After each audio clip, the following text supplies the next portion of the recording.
then you know that person's not for you. And that's what sucks. Because sometimes you want the person to be for you. Can you be for me? Can you be for me?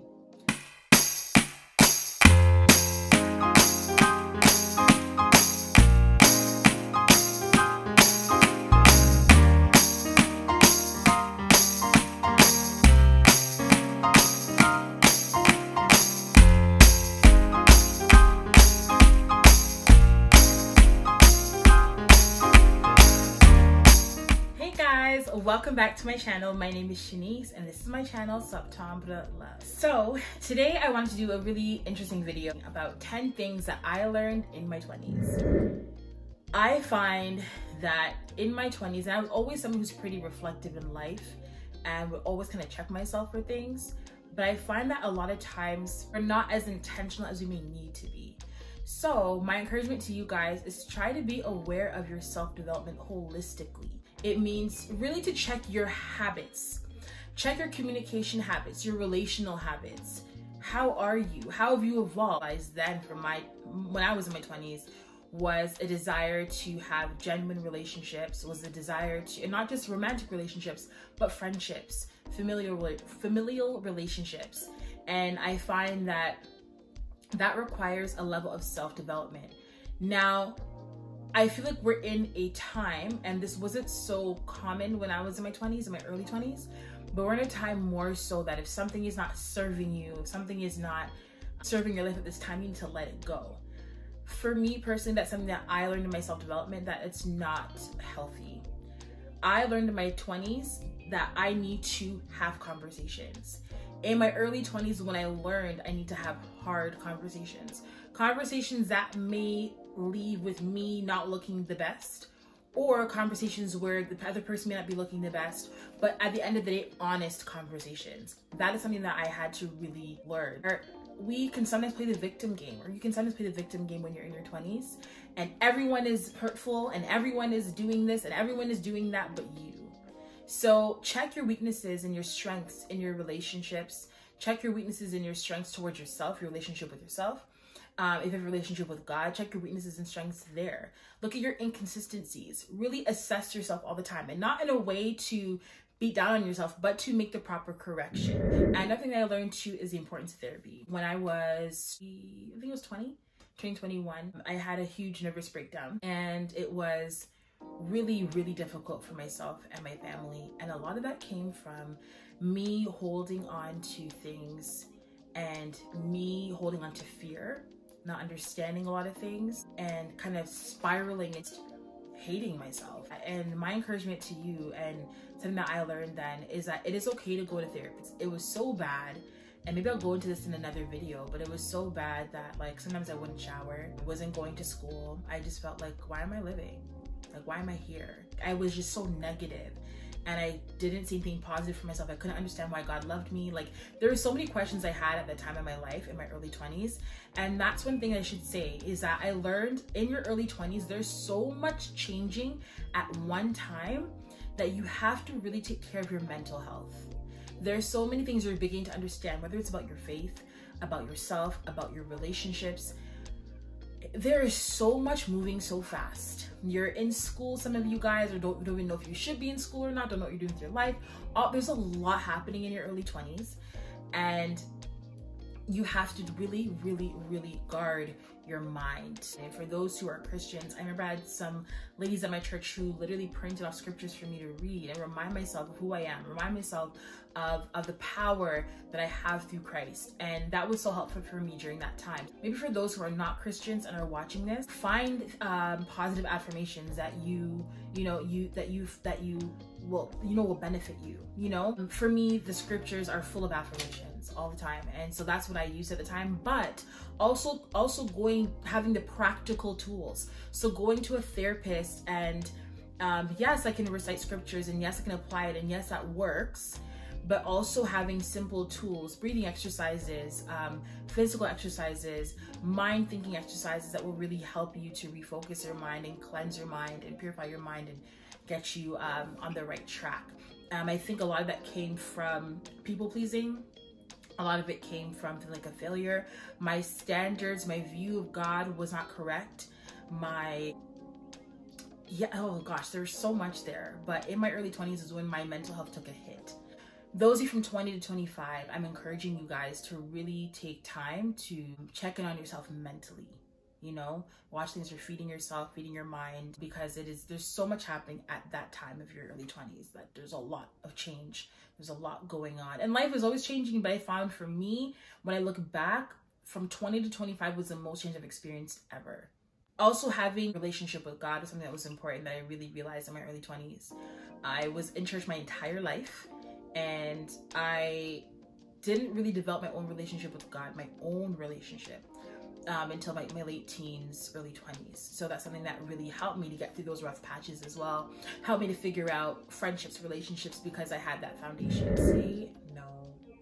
Say no if you don't want to do something, or if you don't agree with something. I think all of us have a sense of people pleasing in us. There's some of us, like myself, who have an actual issue with it, but I feel like there's so many of us who, depending on who you're talking to, what situation you're in, you may say yes to something that you don't really want to do. You may be in a relationship you don't really want to be in. You may do a task you don't really want to do. Just say no if you don't want to do something, and let it be okay that your excuse is like, I just don't want to right now. I just don't feel to right now. That is actually okay. And that's something I learned, I would say, through the pandemic. I've been trying that before, but it was very, very hard for me because my worth was found in my yes. You know, if I said yes to somebody, then I'm valuable to them. If they can't respect when you say no, then come on. The people that say no to me and I'm like, oh man, but like, I'm not like, ugh, like, come on, you have to be gracious. People are going through different things, or sometimes people just don't want to do it. And that is okay. Yeah, do it all the time. Do it all the time. Yes, yes, yes. I don't want to do it. It's a no for me. It's a no. It's a no. Travel. In my 20s is when I started traveling on my own. Guys, I had so much fun traveling in your 20s. And now I'm not saying travel, go to Europe, go to here. I would love to go to Europe. I've never been to Europe yet.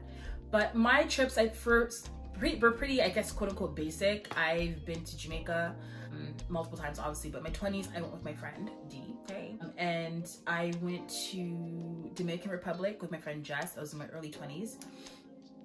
And I think and then I also went to Paraguay 2 years ago on a missions trip. So I went to three countries in my 20s. I didn't travel a lot, but something that I desired to do. And so I did a little bit of it. But what I really appreciate about my traveling in my 20s is I drove to places. So I did my first road trip by myself to the States, I think when I was 20 or 21. That was great. I learned a lot. I learned the difference between kilometers per hour and miles per hour. Disaster. But so I went to Michigan with Jess. We went to go see her brother Jordan play in university, and we did a couple of trips, so that was cool. And I also drove to Brooklyn by myself. I drove to New Jersey by myself. So yeah, like they just decided to pick up and go, like, you know, I want to go to the States. I'm gonna go. I did a couple staycations in my later 20s. And then kind of kicked off with my god sister's party at Blue Mountain a couple years ago. We went to Blue Mountain, had a blast there. Now that's like our spot. Niagara Falls. I go to hotels like even in cities nearby, like closer to me, just to go and just be in my own space and just, you know, get local room service or Uber Eats, whatever, and just relax, like literally enjoy. Like you can do whatever you want. And that's something that kind of clicked for me a little bit later when I started to realize I can say no to things. Is I have so much that I can do. There's so much that I can explore, so much that I can learn, so much that I can try.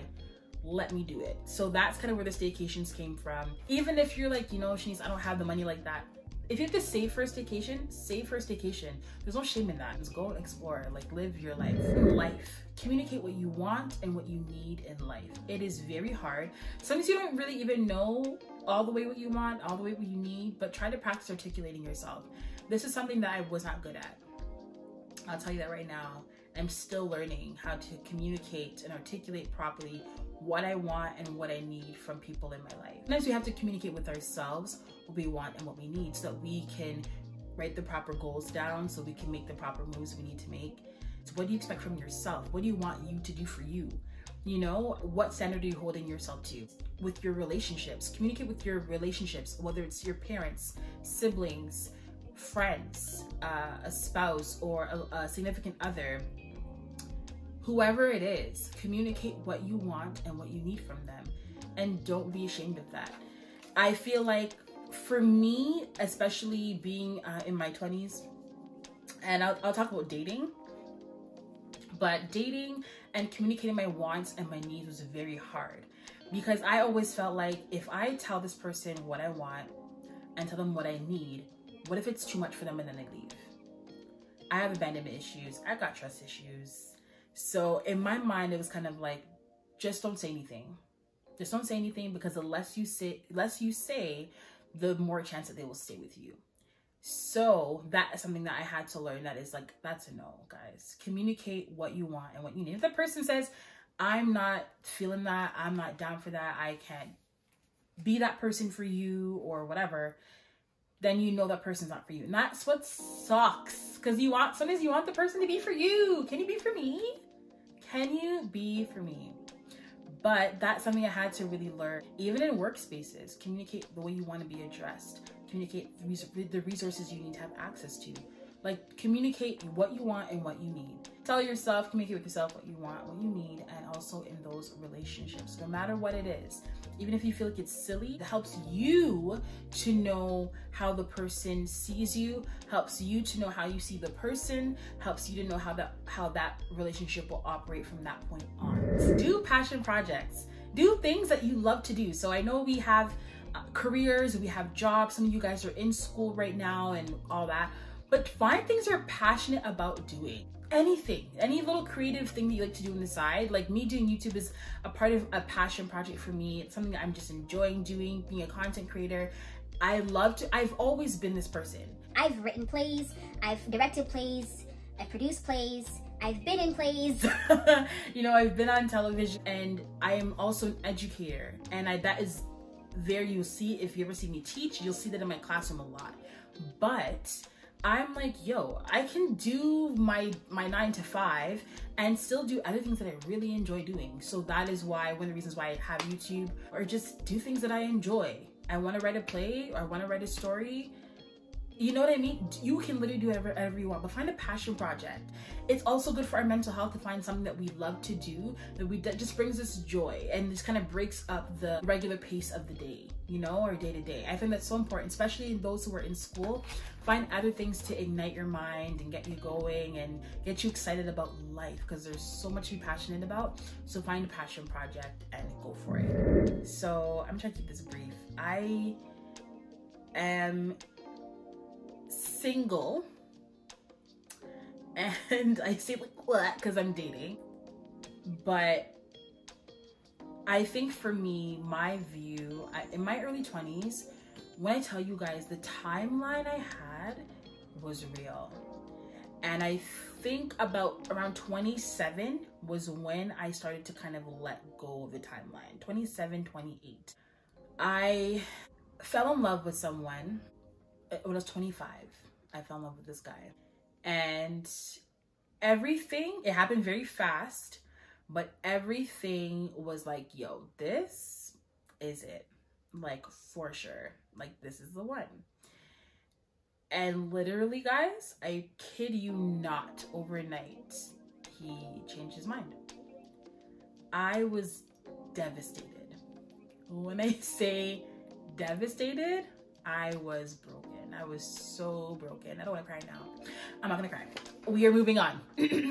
We are new people. We're in our 30s now. We don't care.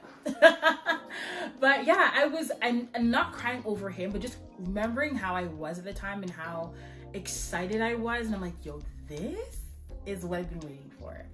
And the excitement, like, it was a love that made me better. It was a person that I did not have to shrink for. I didn't have to change for in order to feel loved. I was always told how much I was appreciated and how much I was valued and how much I was needed. And that's, for me, is important. It was like all my love languages were just like, wow, perfect. And I figured, okay, like, this is it. And I remember crying to God, I'm like, God, this feels so real. that like I'm scared because it feels that real. And I'm like, okay, God, like, and I was very guarded at first because I'm like, there's no way this is happening so fast. And we talked about marriage, we talked about rings, talked about relocating, and yeah, literally overnight, this person changed their mind. I'm not kidding, literally overnight. So that morning we were fine, I thought. That night, it's like, yeah, I can't do this anymore. To this day, I don't really know why. And that was one of the things too that was really tough. Love didn't come the way I expected it to come. And I'm really now beginning to understand that love isn't this cookie cutter. I think what I learned is that, for one, I wanted to get married at 20, okay? I wanted to get married at 20, 21. I wanted to have my first child by 23, my second by 25. And then all this as well, be in school, to be a teacher, all that. And the reason why I thought that is because my mom got married at 20. So it wasn't like, girl, where you get this from? But my mom got married at 20, had me at 21, my brother at 24. And so that's what I grew up knowing. So I'm like, okay, that's possible. Like, what? Like, we're grown people by 20, so, which you can. If you are in love at 20 and you found the love of your life, go.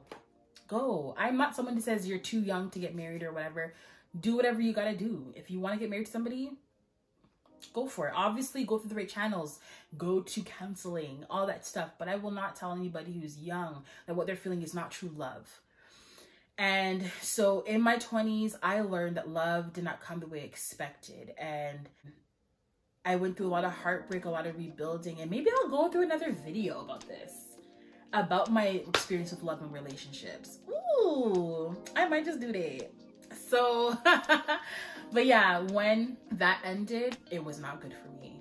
It was not good for me. I just didn't care anymore. I was like, this is dumb. Like, I've been a good girl. I've been this, I've been that. Like, come on. Like, I was so broken. I was so sad.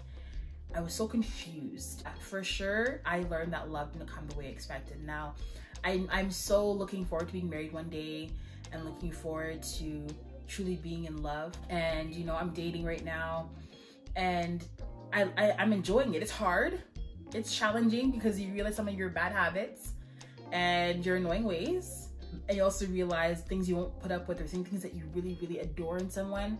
But it is hard work, and I'm not even married yet, so it is work to really make those adjustments, especially someone who have been hurt a lot. I've been hurt a lot in my 20s. I put myself out there and told guys I like them. They're like, yeah, I'm not feeling you. You know what I mean? And I always wondered, why am I not enough? Why am I not this? Why am I not that? That love didn't come the way I expected it to come.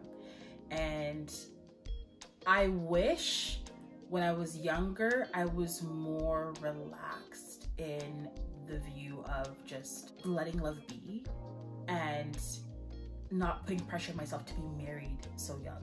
Because I feel like I feel like me putting that pressure on myself, I put that pressure inevitably on whoever I was talking to at the time. Certain conversations that you may have and certain things you may experience that are coming too fast because you both are putting this pressure. We gotta get married, we gotta get married. We don't even know each other yet. Let's get to know, let's actually have fun and go out and like do things. Like, don't make it so serious so fast. That's something that I would encourage you guys. Don't make those relationships so serious so fast. Yes, they can be serious, but take your time, let them develop, let them grow, do fun things together, see each other in different spaces, and really get to know each other, the good, the bad, and the indifferent. I think was even a thing, like, forgive your parents, what do you mean? But our parents are human and they make mistakes. They make mistakes, and I'm not saying this to give them a blight either, but it's just simply the fact that they make mistakes. And I feel like I learned this in my 20s because there's so many character flaws that I had, so many anxious moments that I had that I'm like, where's this from? Like, why am I like this? Or why does this worry me? Why does this scare me? Why does this make me uncomfortable? Or whatever the case may be. And it's because I'm like, oh, I didn't get this when I was 5. I didn't get that when I was 8. I didn't get this when I was 17. I didn't get that when I was 24. Like, I'm able to pinpoint where things started for me. My parents are divorced. And that was a hard pill to swallow in my early 20s. But as my 20s went on, the issue became less about that and more about my relationship with my dad. And just him being present the way I needed him to be. That was challenging. that is challenging still, because I see how it impacts my dating relationships. I see how it impacts how much I trust people, because that relationship, which is a part of my foundation, is so weird sometimes that it affects other things. I guess for me, and this is just me being honest, is just trying to find a way to properly heal that relationship, but also take things that I've learned from it to impact my other relationships in a positive way, not a negative way. That's what I'm trying to figure out. My mom and I did not get along when I was growing up. I just personally don't think I was the kid she wanted, like the daughter she wanted. And she disagrees all the time. Like, that's not true. But sometimes you just know. And not that she hated me or anything, but I think it's just the simple, I know she loved me, but I don't think she liked me. And there's a point when I didn't like her either. That's just, I tell her, I'm like, Mom, we didn't like each other. Let's just be honest. And she's like, no, I always like you. I always love you. I'm like, no, you didn't. It's okay. But I think I was so strong-willed, and I was a very inquisitive child. I was a very talkative child, in the sense that if you say something to me and I'm like, I would question what you're saying. And my parents, it's funny because my parents raised me to question things. Don't just let people tell you anything. Speak up for yourself. And then when I would do that with them, they're like, what? You know, that's how they were. I guess they want me to do it to other people, not them.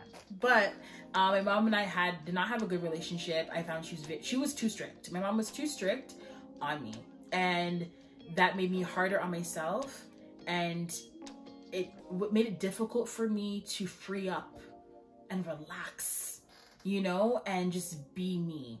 So my dad and I had a closer relationship when I was younger, and now it's flipped. Now my mom and I have a closer relationship, and my dad and I are not as close as we used to be. I'm encouraging you guys right now to really forgive your parents. It's not easy. Forgiveness is a choice, and there are moments in your process of forgiving someone where you're like, you remember the hurt, and you find it difficult to move. You find it difficult to move from that spot of hurt, but try to challenge yourself. This is coming from me. I still go through this now, but this is something that I learned in my 20s, that you have to forgive your parents and acknowledge that your parents have hurt your feelings. Why? Because your parents are human beings, and they have hurt you. You have hurt them. So forgive your parents. And it doesn't mean you're going to forget the things they've done or things they've said, but you're going to move past them and allow them to inform your relationship with them and others in a positive way opposed to a negative way. Don't let those things make you sink back and go to a negative mind space, but let those things make you better. You will have to have hard conversations. I've had many with my mom, many with my dad, and sometimes they end well and sometimes they don't. But I'm committed to forgiving them, always. And my mom and I have been able to understand each other more and more throughout the years. And we've really built a friendship, which is amazing. And my dad and I are still trying to figure out how to navigate our relationship. But the choices are to forgive him. I love my dad, love my mom, but no relationship is perfect. And so forgive your parents. Like I said, life is moving so fast. Things are changing all the time. Find whatever's best for you to keep yourself organized. Sometimes I use my phone and I put to-do lists in my phone. I have my calendar. I have my personal agenda. Whatever things you need to do to keep yourself organized. Keep your space clean. Keep your space clean. So if you're living at home still, if you have your own apartment, whatever it is, keep your space clean. Helps with your mental, and it helps you just to move around with the busyness of life. And schedule in time to relax and do nothing. Be intentional about that. Whether you're scheduling in a time and saying, you know what, I am going to watch a movie Saturday at 2 p.m. So if someone says, hey, are you free to do this at 2 Saturday? Sorry, I'm busy. That's busy, you know. You're busy. You're doing something else. I am busy. It may not be busy enough for what they're asking you to do, but you're still busy. You're busy. So sometimes we're like, yeah, okay, fine, I'll put this aside. Stop doing that. Stop doing that. Schedule time in for yourself. Schedule that time to relax. Schedule in times even to talk to people, to make sure you're not letting go of those relationships. Don't let the business of life ruin those relationships in your circle, with your family or friends. Make sure you schedule time and to even make phone calls, go and hang out, whatever it is, but make schedules, organize your space, clean your space, declutter a lot. Declutter your space. I would say every 3 to 6 months, declutter your space. Have timelines, but let the timelines be flexible. Have goals, have things, like give yourself space to try new things, do new things, take on new experiences and tasks, or, you know, goals. Have a timeline just so you have like a benchmark, you know, but don't be so rigid with those timelines. Don't be so hard with those timelines to the point that if something doesn't come the way when you want it to come, like me, like not getting married when I wanted to get married, and even with my career, not picking up when I wanted to pick up at the time I wanted to pick up, those things messed with my head so much because I had these rigid timelines. Don't be so rigid. Calm down. Even in your relationships, don't be so harsh with your friendships. Have grace on people and encourage your friends to have grace on you as well. You know, don't be so hard. Overall, relax. Life is not easy. Life already comes with its hard troubles and things like that. Relax. This is something that I learned in my 20s. This is something I learned at 29. Okay?